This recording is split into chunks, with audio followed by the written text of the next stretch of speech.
Welcome to Storycomic Presents, where we interview amazing storytellers and artists. This is episode 369. I am your host, Barney Smith of Storycomic.com, and we're honored to have with us the internationally revered dark fantasy independent comic book publisher, Wes Al-Dhaher. Wes, Thanks for having me, Barney. you have quite a successful story that you're doing now. Now, Tales of Khayr? Is that how you Khayr. pronounce it? Mm-hmm. Yeah. Okay. Talk to us a little bit about this. This is part of this is all part of the Brotherhood of the Wolf series, correct? Yeah. So the flagship series is the Brotherhood of the Wolf, and really it's there because I wanted to. There was a few problems I wanted to solve. I initially, I'm a huge fan of the fantasy genre, right? And but one of the things I noticed is just some patterns, and talking to other people, like these patterns kind of were borne out. So one of the first things, like you might remember, if the first time you picked up a fantasy book, you're pulled into it, it's exciting, etc. You're hooked, and so then Right. you pick up another, and then another, and then another, and it's exciting because like wow, anything can happen. Fantasy's great, etc., etc. Orcs, goblins, wizards, etc. But then you start noticing patterns, like certain little tropes that jump out at you every book after book, where it's like, oh, here's yet another female character who's an orphan who falls in love with, never do well, or it's like, oh, here's another thing where the hero, uh, hates somebody, but then after a little bit they become friends after a few like chapters or scenes or whatever, and it's like, okay, um it gets a person wondering, like, when am I gonna read something original, right? when am I, like, because we're past the point where, like, I think, and you might remember this, Barney, I don't know how big of a fantasy fan you are, but like in the up until like the late 90s, early 2000s, between Tolkien to then, the fantasy genre was mainly just like a copy pasta of J.R.R. Tolkien's Lord of the Rings, where Right. what the world that Tolkien created, kind of like in the distance of time, kind of like a medieval fantasy world that's supposed to be kind of set in northwestern Europe, kind of sorta, and then the Mhm. ethereal, the kind of voice that he has in narrating it, like, which is kind of very authoritative and distant. Like everybody was doing that. So like essentially, what people tried to do to make a quick buck in the publishing world was just to do what do like in a few weeks what Tolkien did in his entire lifetime and try to replicate Right. that. And that was the state of fantasy for a while. But then fast forward, you get folks like George R. R. Martin, who created the Song of Ice and Fire series, like, which was made into the TV show Game of Thrones. And it's like, okay, that introduced a whole level of grittiness, more character focus, more complicated, more brutal. And so, like, that's great. But then everybody started trying to copy pasta George R. R. Martin. And you're back to these tropes. So it's like, okay, can somebody please do something original now? Um, and so and then there's the issue of like just like the implausible aspects of so many of these like uh, fantasy stories, especially when it comes to the protagonist. Like, I don't know if you've noticed this, but like the protagonist who doesn't know anything in the beginning, like all of a sudden learns a magic system in the course of like a week that Yeah. took all his predecessors like years to learn. And it's like, oh, that okay,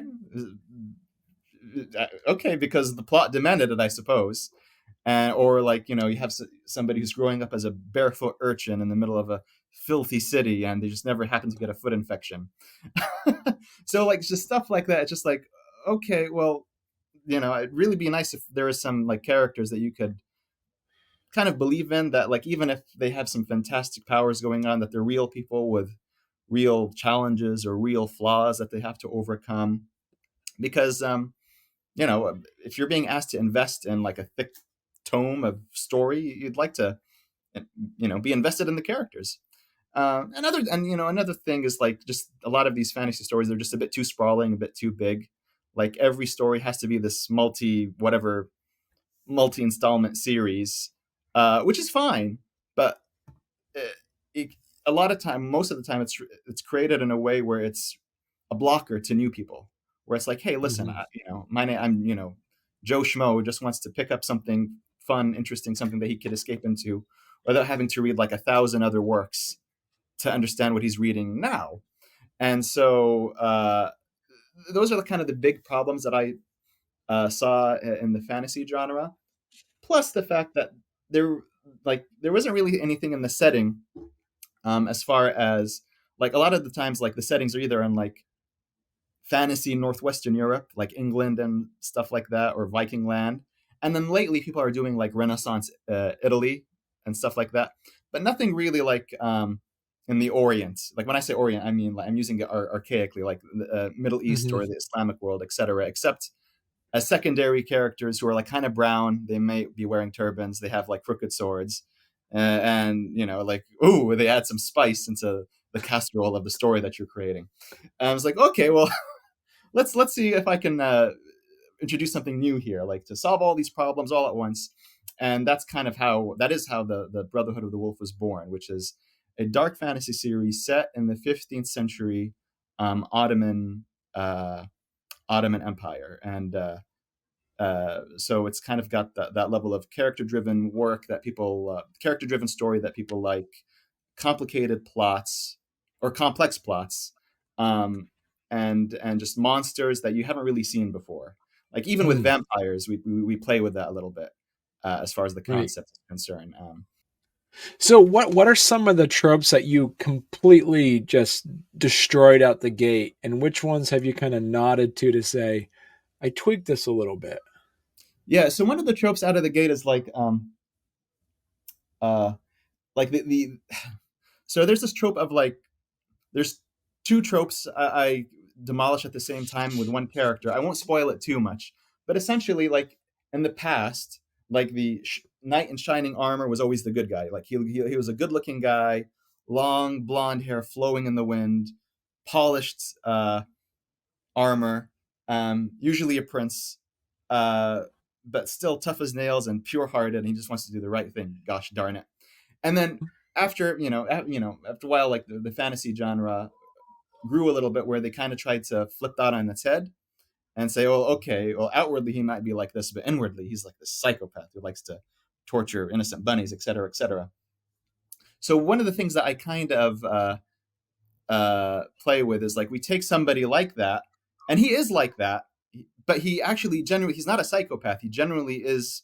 He thinks he's doing the right thing. He's very glory hungry, um, and he thinks that him doing something unethical, like breaking a treaty essentially that he wrote, that he signed, Right.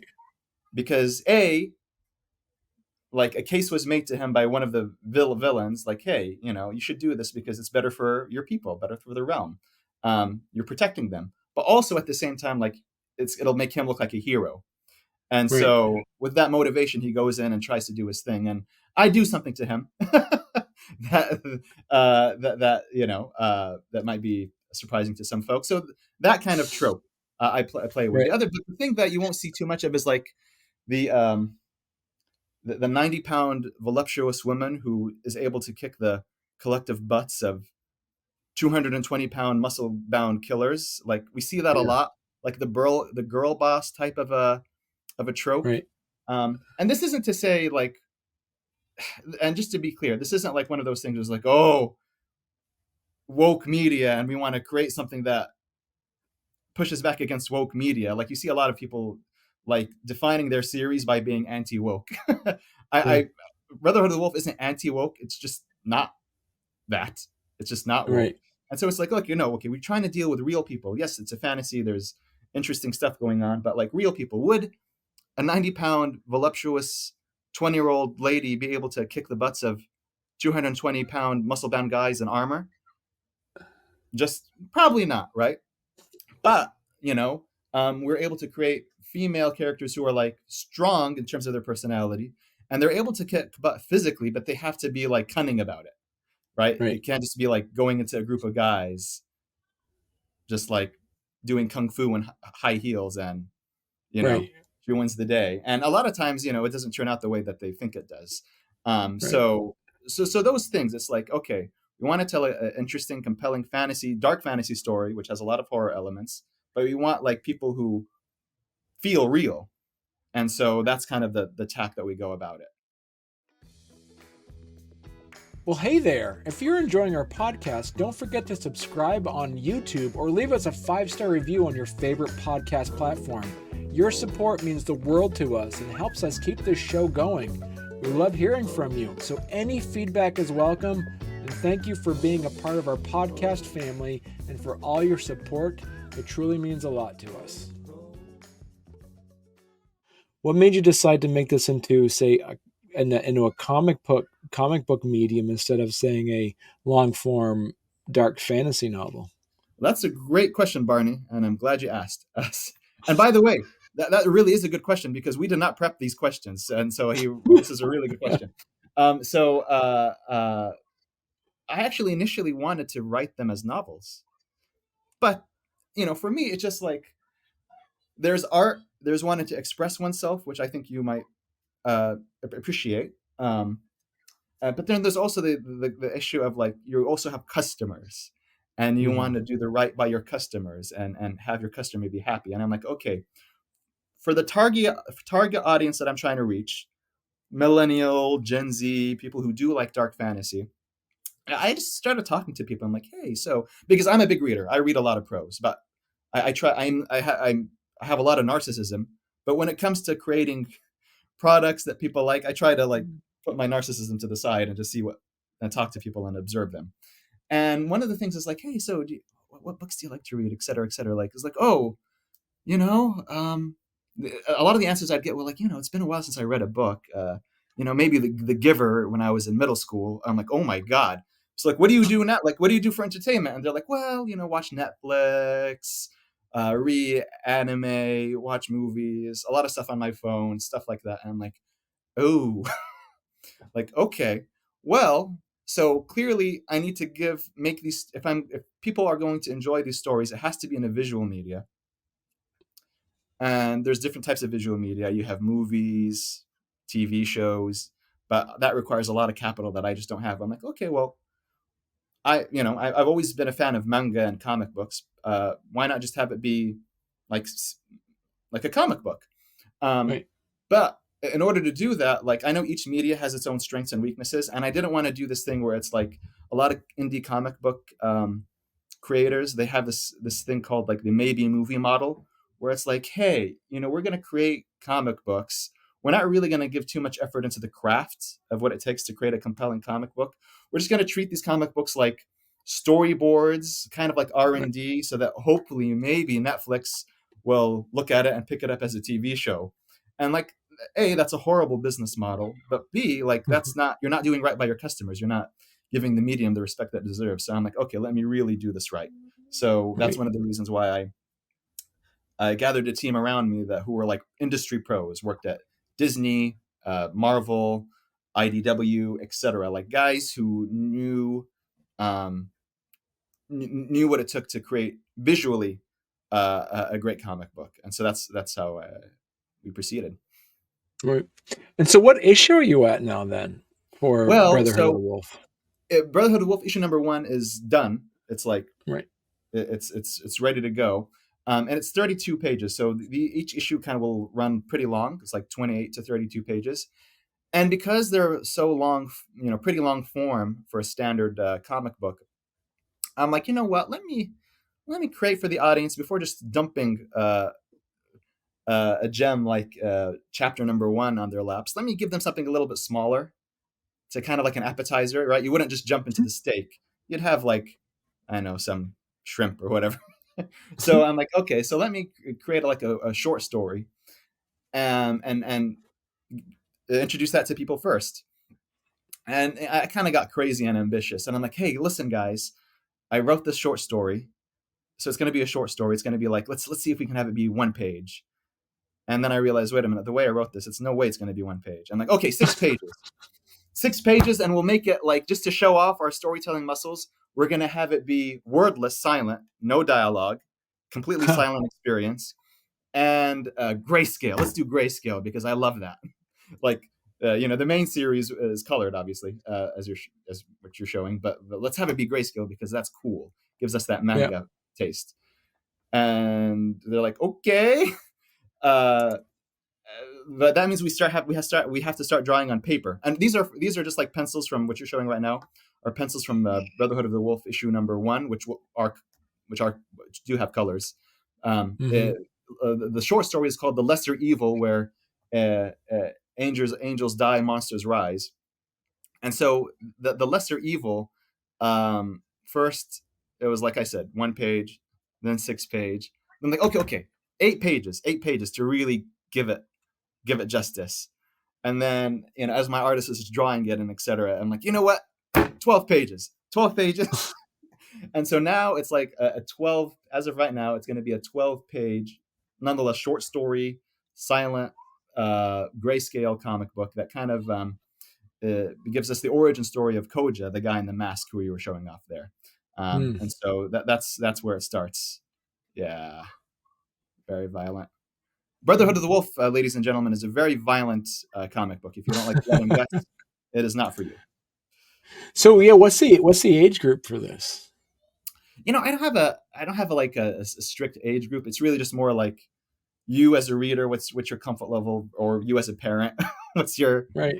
acceptability level. I would just say like, for me, it's just a strict thing of like not showing anything related to sex, uh, Right. because that's not the kind of uh, publishing house that I'm running. But dark fantasy, it's dark. so Right. a lot of blood and gore. And so if you're comfortable with that and horror elements, you'd like it. But if any of those things, blood, gore, violence, scary situations don't resonate, then it's probably not for you. Right. Yeah. So being dark fantasy, is it like what defines it as a fantasy, as in that genre, instead of say like a historical piece? Yeah, so historical piece is just a setting, and a fantasy is really about, roughly speaking, it's really about um, a protagonist who a lot of times is kind of suppressed in some way, going into an imaginative world that doesn't really Hmm. exist in real life, and going through a journey there, and a lot of times coming back to the mundane world. And so you'll Right. see that kind of pattern with Harry Potter, like Yeah. he's living with these Muggles, and then he goes to Hogwarts, and or uh, the Wizard of Oz, where she's like in Kansas, and in the movie they deliberately make everything gray in the beginning until she goes to the land of Oz and everything is bright and magical, etc. So that's really what Yeah. fantasy is as a genre. Um, People associate genres with certain tropes, and that's not necessarily the thing, right? Right. So that's as far as fantasy. And you could set fantasies in different settings. You can set it in a medieval setting. You can set it in a urban setting, like that they call that like urban fantasy. Right. So setting isn't as important as just the as what I described earlier. And so yeah, it's a dark fantasy set in the 15th century Ottoman Empire, and the reason I said in the 15th century is like it's that period of time is like an interesting transitionary period where it's like you got the late medieval time period where there's still knights and horses and swords and that sort of thing, but now you start getting gunpowder and rifles and cannons, and so you got that nice merging between the two. That's also at around the same time that like huge bat like the fall of Constantinople. I you Hmm. know Also at around the same time, incidentally, that Dracula was around, might be doing something with that, so that's as far as that setting. But what makes it dark, what makes fantasy dark, is if you throw in horror elements. Mm. And so that's what we have. So that's what makes it dark fantasy, is like a fantasy story with secondary horror elements baked in on top. Are you actually throwing in some of the expected tropes of that, like throwing in like gins and things like that as well? Yeah. So Yeah. you'll see jinns, but in a way that you haven't seen them before. Like jinns in this story, they're not nice; they're scary, Yeah.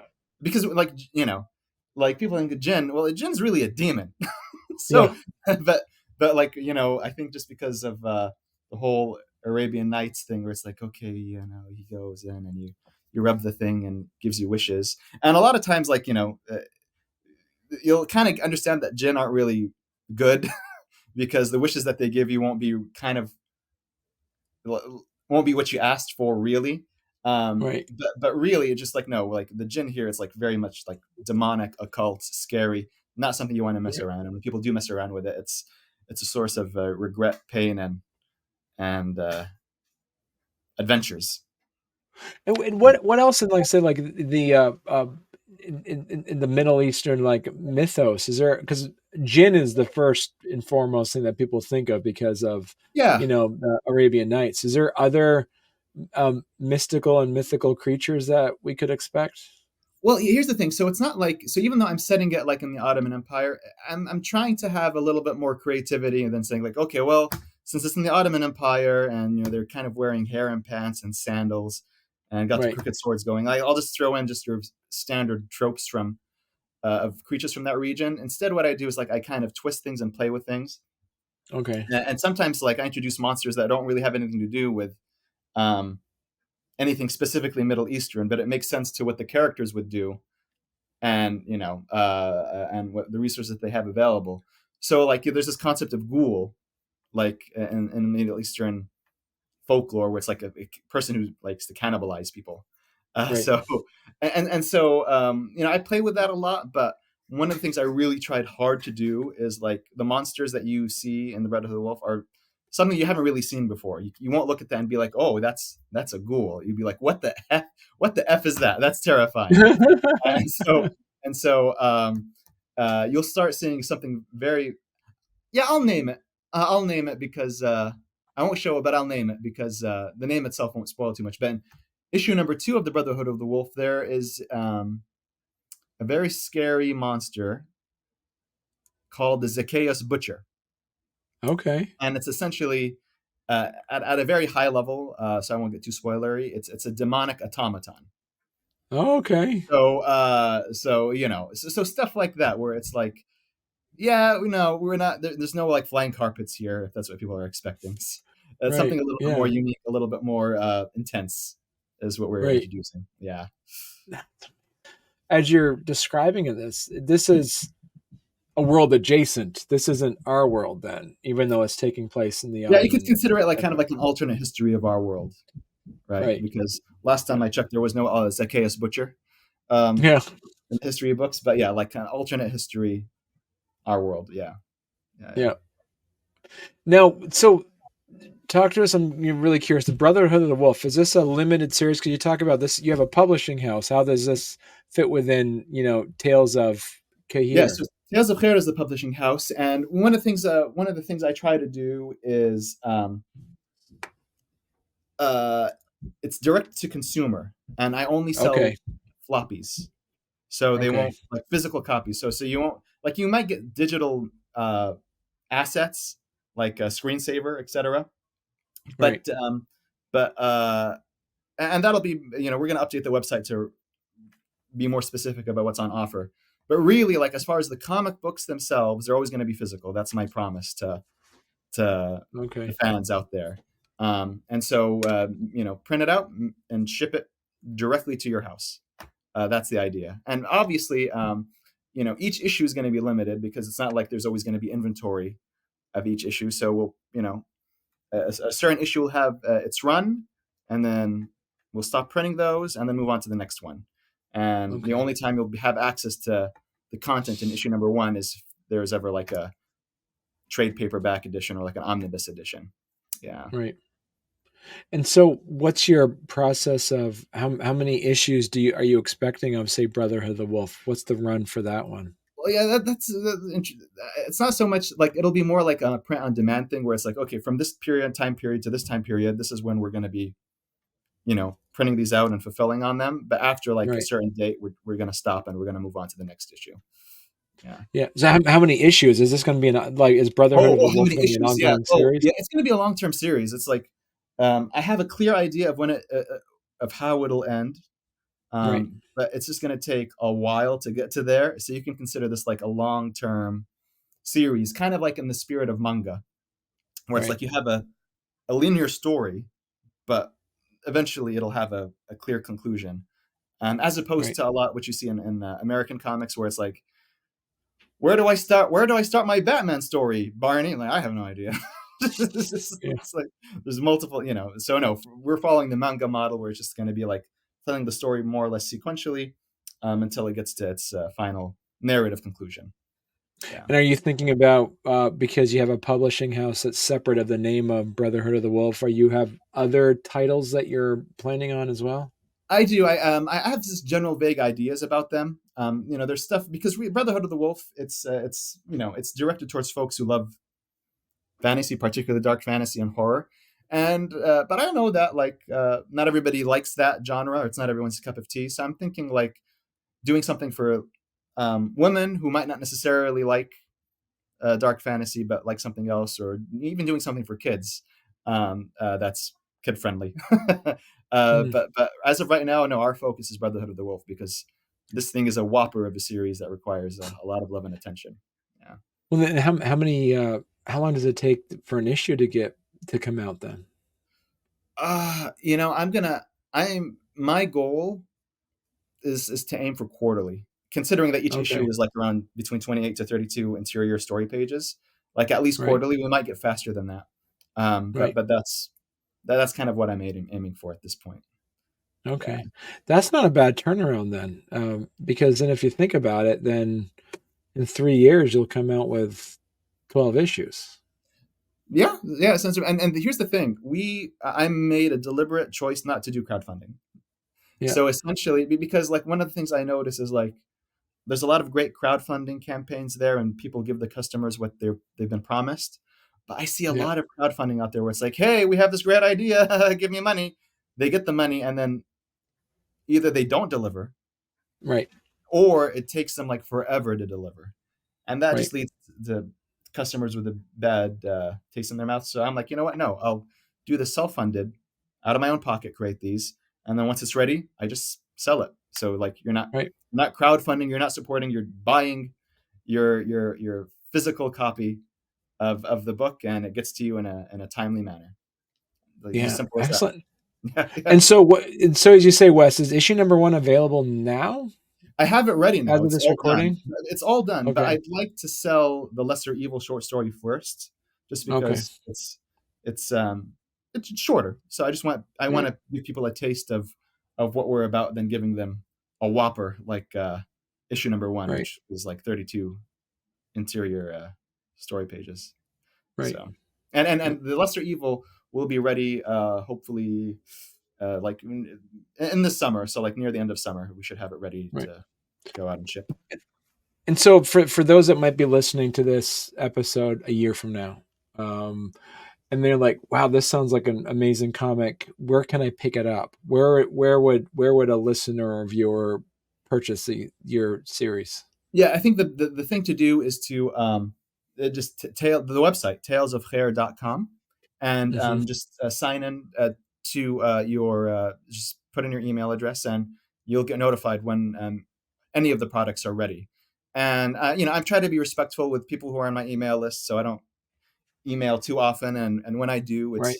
it's stuff that's educational and entertaining, while also Right. saying, hey, here's your chance to get this book. Here's your chance to get that book. So yeah, go to the website and sign up to the email list. That's really the way. All right. And then I say Tales of Khayr. It's KHAYR Yeah. .com. Yeah. Yep. Okay. Perfect. And we'll have that in the show notes as well. Thanks so So much. Yeah. perfect. So any final thoughts or comments, Wes? Yeah. Just like I recently released a video just talking about Star Wars Acolyte and some of the problems with that. And for me, it's just like a lot of people focus on the culture war aspects of Star Wars Acolyte, like red pill versus blue pill. And like I Hmm. know it's kind of funny, lesbian space witches. It's like how, but for me, the more interesting question wasn't so much about lesbian space witches, although I'll never get tired of using that phrase, but of the writing, the quality of the writing, and just from a put aside culture war, red pill, blue pill stuff to the side, and just look at it Right. as like a writing practice. Right. And it's really not written well. It's really not. Like I'm shocked. Like I am, in episode number 4, it's most of it is just the characters walking through a forest, and to so that they can kill a Wookiee Jedi. And near the end, like they try to do a twist, a reveal to show that a person who we thought was kind of goofy and harmless turned out to be very harmful. And that the way they Mm-hmm. twisted that, you could literally see the thumb of the writer on the plot. Like, why are you doing so? It just, I'm rambling. But essentially, long story short, like, you guys who are listening to this, audience members, thankfully you have a lot of options. There's a lot of crap out there, but you have a Right. lot of options. And so you have no obligation to be loyal to crap. And so Yeah. if you are going to spend money or time and attention on a series, like, our lifespans are short, do it on something that you feel like is really high quality, because they're supposed to be serving you, not you them. And Right. listen, even my series, if it's not your cup of tea, if you think like, Wes, what is this? I I I lost 5 IQ points by reading your story. Like, fine. I mean, you do you, boo. But I just Yeah. really want to exhort people to be like more.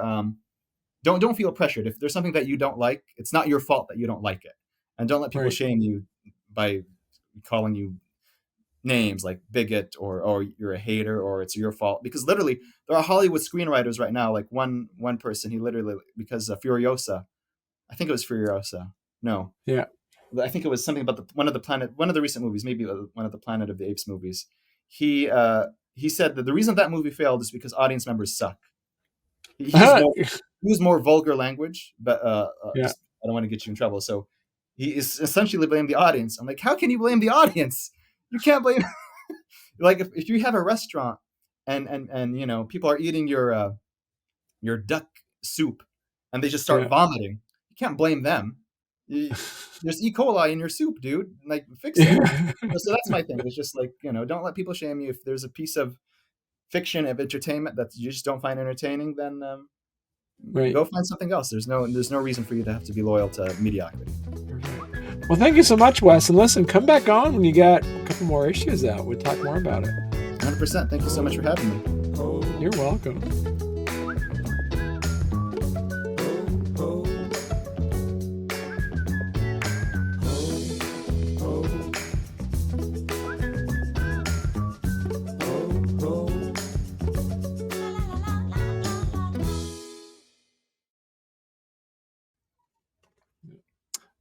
I'm gonna timestamp this, Wes. Do you hear my kids in the background? Do you hear them? No, I don't. I don't. Oh, okay. I can't make it. Hey, Daddy's doing a podcast. Hey, Jordan. Hey, Jordan. Hey, Daddy's doing a podcast. You need to be quiet. All right, there we go. It's fine. I have 2 of my own. I have a 4-year-old and a 2-year-old, and